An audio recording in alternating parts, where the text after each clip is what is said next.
before multi-million-dollar stadiums and golden boots, football was played with animal bladders in muddy streets, and long before that, with silken feathers in ancient China. This is the story of how a simple ball conquered the world.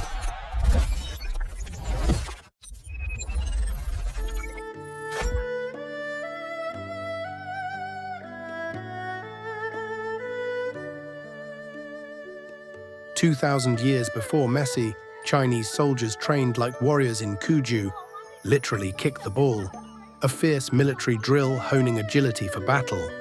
The ball wasn't air-filled.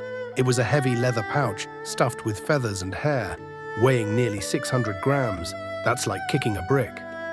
Thick, worn brown leather panels, crudely stitched together with rough twine and decorated with red tassels. Players wore hanfu robes, tucked in for movement, and soft leather boots. They used their feet, chest, back, and shoulders to control the ball, but not their hands. The Kuju pitch, Yucheng, was a rectangular, specially constructed field, often located within imperial palace grounds for soldiers and royalty. The goals were tiny holes, moons, suspended 10 meters in the air. To score required the precision of an archer and the power of a warhorse. This wasn't a game, it was discipline.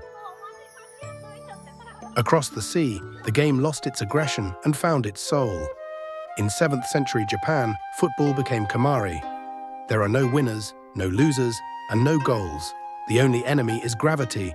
The Mari, the ball, was a masterpiece of early engineering. Tanned white deerskin, initially stuffed with barley to shape, then emptied. Sewn with horsehide and dusted with egg white to make it shine. The ball was extremely light, hollow and floaty, played by aristocrats in silk robes and duck shoes, designed to scoop the air. The goal was simply to keep the white deerskin Mari aloft.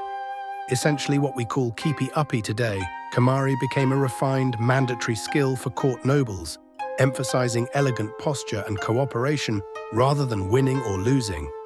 The pitch was the kikutsubo, a 6 to 7 meter square dirt court at a shrine. It was a ritual of harmony over conflict. But while the East refined the kick into an art form, Europe was about to turn it into a riot. Welcome to medieval England, a place where football meant something very different. If Japan's Kamari was all grace and courtly finesse, this was pure chaos. They called it mob football, and the pitch stretched from one end of town to the other, through streets, over fields, and sometimes straight through the market square. The ball, a pig's bladder, inflated and occasionally wrapped in rough leather to survive the punishment, misshapen, slippery, and lopsided, it bounced and skittered unpredictably. More beast than ball, entire villages would face off, hundreds of players surging in a single unstoppable tide. The goal was brutally simple: drag the ball, or what was left of it, to the rival town's church door by any means necessary. There were no referees, no teams in any modern sense, and no rules beyond a loose understanding that killing was discouraged. Biting, grappling, and wrestling were all fair game. Every Shrove Tuesday or holiday feast, the tradition returned, shop fronts were boarded, livestock locked away, and the townsfolk once again took to the streets. Matches could last from sunrise to sunset or spill over into the next day. It was football at its rawest, part sport, part social upheaval. The mob kept playing and the bladder kept rolling.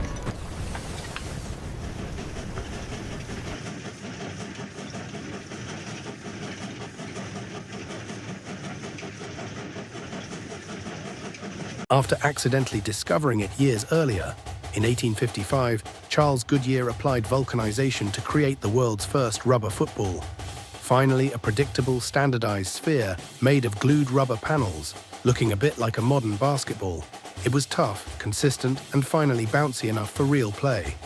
This inflatable rubber was placed inside a leather casing in 1862, paving the way for modern football. By the mid-19th century, football was popular in England's public schools: Eton, Harrow, Rugby, Charterhouse, but each school played by a different set of rules. When these students reached university, they couldn't play against each other. The chaos necessitated a unified code. 1863, the Freemasons' Tavern, London. A room full of Victorian gentlemen are arguing over the soul of the sport. The question, Are we allowed to kick each other in the shins? The rugby faction screamed yes. They called it hacking and claimed it built character. They formed rugby football. The association faction said no. They wrote their laws on a napkin: no hands, no hacking, standardized pitches. Association football was officially born. However, rules are nothing without a prize. In 1871, the FA Cup was born. The first final at Kennington Oval saw the Wanderers beat the Royal Engineers 1-0. By now, defenders had realised that tripping a striker was better than conceding a goal. Enter William McCrum, an Irish goalkeeper who proposed the ultimate punishment: the penalty kick. The penalty spot was first painted in 1891. By 1900, football was spreading rapidly across Europe. The English FA refused to lead a global body. So, on May 21, 1904, in Paris, European representatives formed FIFA, Fédération Internationale de Football Association. The English FA stubbornly ignored the invitation, thinking a world federation was a silly fad. That fad would soon become the most powerful organization in sports history.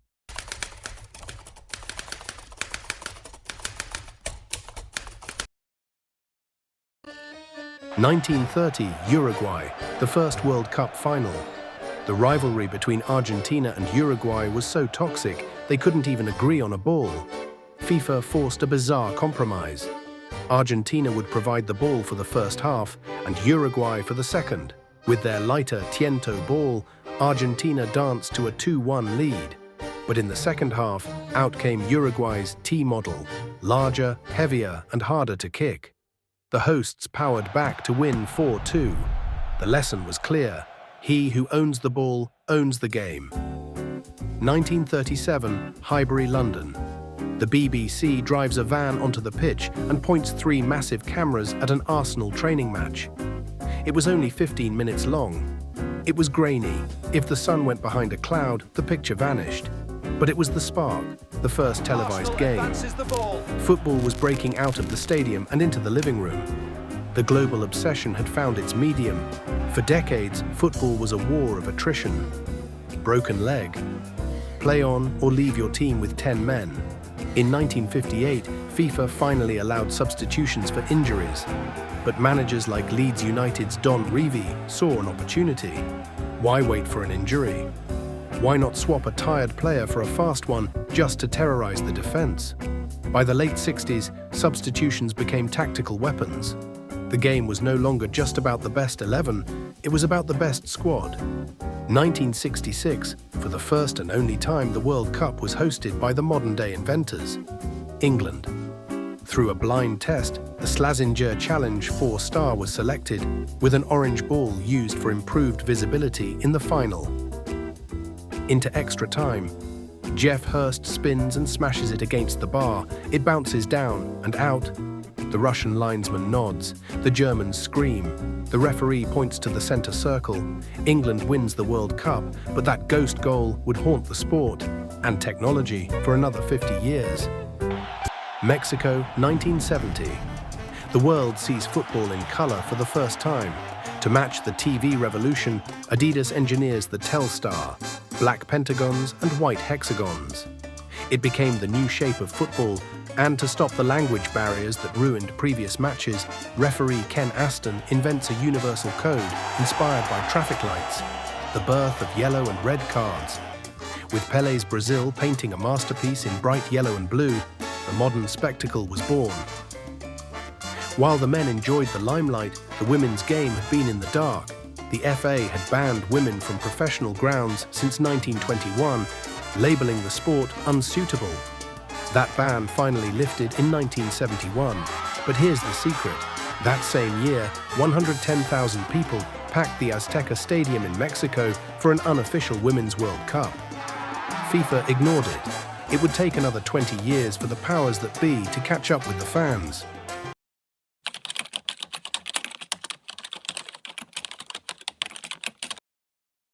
Enter 1986. Stadiums roared under electric floodlights, cameras rolled in vivid color, and football stepped into a new era. The age of leather was over. Adidas unveiled the Azteca, the first fully synthetic World Cup ball. light, precise, and water-resistant. No longer swelling heavy in the rain like the old tango, it carried the game forward, its Aztec design symbolizing both tradition and transformation. By 1990, defenses were too good. The offside trap was killing the fun. Italia 90 was the lowest-scoring World Cup ever. The tournament was remembered more for Pavarotti and Nessun Dorma than goals. FIFA had to act. They tweaked the rule.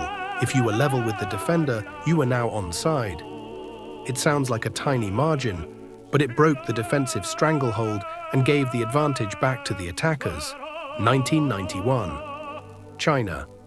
FIFA finally hosts the first official Women's World Cup, but respect was still lacking. The games were only 80 minutes long because officials didn't think women could physically handle 90. The players proved them wrong, and the 80-minute rule was scrapped immediately after. The modern women's game had arrived. 1992 was year zero of modern commercial football. It was the year that changed everything. First, the rules. For a century, defenders could kick the ball to their keeper, who would pick it up and wait, and wait. FIFA banned it. Goalies panicked. They had to learn to kick. The game sped up instantly. Simultaneously, the English First Division broke away to form the Premier League. TV money flooded in. The ball became a commercial billboard. Football wasn't just a sport anymore. It was a billion-dollar global product. 2010 brought the World Cup to South Africa, which gave us the Vuvuzela and the villain of the football world, the unpredictable Adidas Jabulani. 2010 was also remembered for Frank Lampard's disallowed goal versus Germany in 2010. As a direct result, goal line technology was introduced in 2012. Television and talent turned football into entertainment and industry. From Wembley to the world, fans became a global community.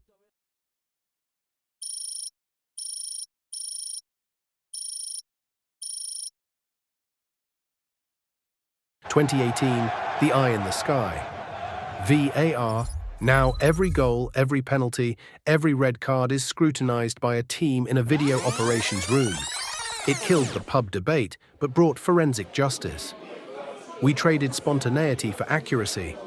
The game stops more often, but the mistakes, mostly, are gone. And now, the future. 2026. The World Cup expands to 48 teams across an entire continent. USA, Canada, Mexico. The ball? It's a computer. Inside is a sensor sending data 500 times a second to track offsides automatically. We've come a long way from a pig's bladder. The technology has changed, the money has changed, but the goal remains the same. In 2026, football becomes hyper-connected, every pass tracked, every decision reviewed, every goal shared across the planet. But at its heart, it's still 11 players, one ball and a dream. From Kuju's courtyard to modern coliseums, football isn't just a game, it's humanity's dance with the ball.